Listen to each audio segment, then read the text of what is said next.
कर्पूरगौरम करुणावतारम संसार सारम भुजगेंद्रहरम सदा वसंतम हृदयारविंदे बम भवानी सहिताम नमामि। बोल शिव शंकर भगवान की जय। श्रावण मास महात्म्य का 18वां अध्याय स्वर्ण गौरी व्रत कथा।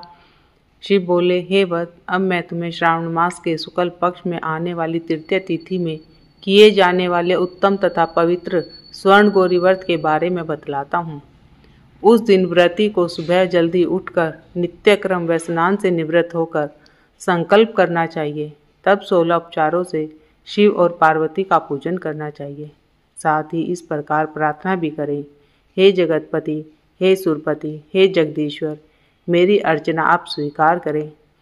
भवानी महादेवी के 16 श्रृंगार टोकरी में बांस की टोकरी में सजाकर ब्राह्मण ब्राह्मणी को अपने सन्मुख बिठाकर बोले, मैं व्रत को पूरा करने के लिए, फल प्राप्त करने के लिए यह आपको देती हूँ। वस्त्र, आभूषण, अलंकार आदि से परिपूर्ण पतिव्रत धर्म सहित शोभन सुवासिनी इसे ग्रहण करें। इस प्रकार 1 वर्ष, 4 वर्ष, 8 वर्ष और 16 वर्ष तक व्रत करें। उसके पश्चात पूजा पूरी करने के बाद ही उद्यापन करें। कथा सुनने के बाद महर्षि व्यास जी की पूजा करें। सनत कुमार ने शिव से पूछा, हे प्रभु, पहले यह व्रत किसने किया था? इसका महात्म्य क्या है? यह सब मुझे विस्तार से बताइए। शिव बोले, हे वत्स, यह स्वर्ण गौरी व्रत पृथ्वी के समस्त प्राणियों को धन धान्य से परिपूर्ण कर अतुल धन संपदा का स्वामी बना देता है। पुरातन काल में सरस्वती के तट पर बसी सुवीला नगरी में चंद्रप्रभा नरेश का शासन था। वह अतुल धन संपदा का स्वामी और अति बलशाली था। उसकी 2 अति रूपवान रानियां थीं। उनके नाम महादेवी और विशाला थे। बड़ी रानी महादेवी को नरेश अधिक चाहते थे। एक दिन राजा वन में शिकार खेलने गए। वहां पर अनेक प्रकार के पशुओं का शिकार करते हुए काफी समय व्यतीत हो गया तो वे भूख प्यास से व्याकुल हो इधर उधर घूमने लगे। काफी दूर निकल जाने पर उन्हें एक तालाब दिखाई पड़ा।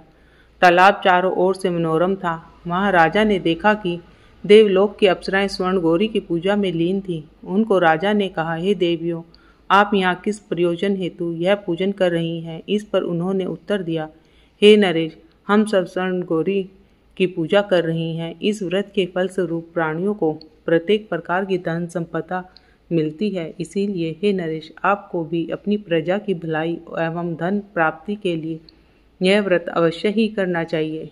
इस पर राजा बोले, हे देवियों, इस व्रत को करने की विधि मुझे मालूम नहीं है, वह आप मुझे बताइए। इससे प्राप्त होने वाले फल भी मुझे ही कह सुनाइए। अप्सराएं बोली, हे नरेश, श्रावण मास में शुक्ल पक्ष में आने वाली तृतीय तिथि को यह व्रत किया जाता है। इस पर शिव पार्वती का श्रद्धा और भक्ति से पूजन किया जाता है। इसके लिए पुरुष वर्ग अपने दाएं हाथ में 16 तार का डोरा और स्त्री वर्ग भी 16 तार का डोरा गले में या बाएं हाथ में बांधते हैं। इस व्रत की बस यही विधि है।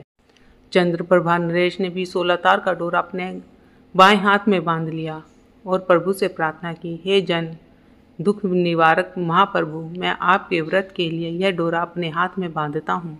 आपका दयापूर्ण हस्त मुझ पर रहे। तब राजा इस व्रत को समाप्त कर राजधानी आ गए। परंतु राजा के हाथ में डोरा देखकर रानी अति क्रोधित हो गई।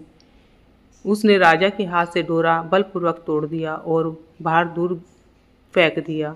वह डोरा पेड़ पर जा टंगा। परंतु राजा ने उसे ऐसा करने से बहुत मना किया, परंतु रानी ने एक भी बात नहीं सुनी। उस डोरे के स्पर्श से वह सूखा पेड़ थोड़े से ही समय में हरा भरा हो गया। छोटी रानी इससे बहुत प्रभावित हुई। उसने पेड़ पर से वह डोरा उतार कर अपने हाथ में बांध लिया। उस डोरे के प्रभाव से छोटी रानी का रूप लावण्य अधिक निखर गया। अब वह राजा को प्रिय लगने लगी। बड़ी रानी ने व्रत के डोरे का अपमान किया था, इसीलिए राजा को उसका परित्याग कर दिया और वह दुखी हो वन में चली गई। वहां जाकर उसने पार्वती का ध्यान किया। वह वहां पर मुनियों के आश्रम के पास कुटिया बनाकर रहने लगी। मुनि उसे देखकर अति कुपित हुए और उसे वहां से भगा दिया। तब वह दुखी हो उस वन से दूसरी जगह जा बैठी। उसे वहां पर देखकर पार्वती का हृदय द्रवित हो उठा। उसने रानी को दर्शन दिए। रानी ने प्रसन्न हो उसकी चरण वंदना की और प्रणाम कर बोली, हे देवी, तुम्हारी जय हो, आपकी जय हो। हे शंकर पत्नी, हे भक्त वत्सली, आपकी जय हो। आपको बारंबार प्रणाम है। हे मंगले, आप वंदनीय हैं। इस प्रकार देवी ने भी पार्वती से वर प्राप्त कर स्वर्ण गौरी का व्रत किया। व्रत के प्रभाव से नरेश जंगल में रानी के पास पहुंचा। वह रानी को महल में वापस ले आया। महादेवी ने स्वर्ण गौरी व्रत के प्रभाव से राजा तथा उसकी दोनों रानियों की समस्त मनोकामनाएं पूरी हो गई। उन तीनों ने समस्त रिद्धि सिद्धियों का उपभोग किया। मरने के उपरांत राजा अपनी रानियों सहित शिवलोक को चला गया। शिव बोले, हे पुत्र, इस प्रकार जो भी प्राणी स्वर्ण गौरी का व्रत नियम अनुसार करता है वह मुझे तथा पार्वती को अत्यंत प्रिय लगता है। भूलोक में उस पर लक्ष्मी की वर्षा होती है, उसके समस्त दुश्मनों का नाश होता है। अंतकाल में वह भवबंधन से मुक्त हो शिवधाम को जाता है। शिवजी ने कहा, हे वत्स, अब आप दत्तचित्त हो उद्यापन की विधि भी सुनिए। उद्यापन के लिए शुभ तिथि, शुभ वार, चंद्र बल व तारा बल हो जाने पर मंडप में अष्टपत्र कमल पर अनाज से परिपूर्ण कलश रखकर उस पर तांबे का पात्र रखें। उस पर भी एक बड़ा पात्र रखें जो तिल से परिपूर्ण हो। सबसे ऊपर शिव पार्वती की प्रतिमाएं रखें। उनके साथ 2 सफ़ेद वस्त्र और यज्ञोपवीत भी रखें। विधि अनुसार वेद मंत्रों की पूजा करें। रात्रि जागरण भी करें। दूसरे दिन ग्रह होम, अधान होम करें। 100 आहुतियाँ दें जो मिश्रित तिल को घी में मिलाकर बनी हो। आचार्य का पूजन करके उसे वस्त्र, आभूषण, गोद आदि दान में दें। तब 16 बयान दान करके ब्राह्मणों को भी भोजन कराएं। ब्राह्मणों को भी अपने धन की क्षमता अनुसार स्वयं पत्नी सहित दक्षिणा दें।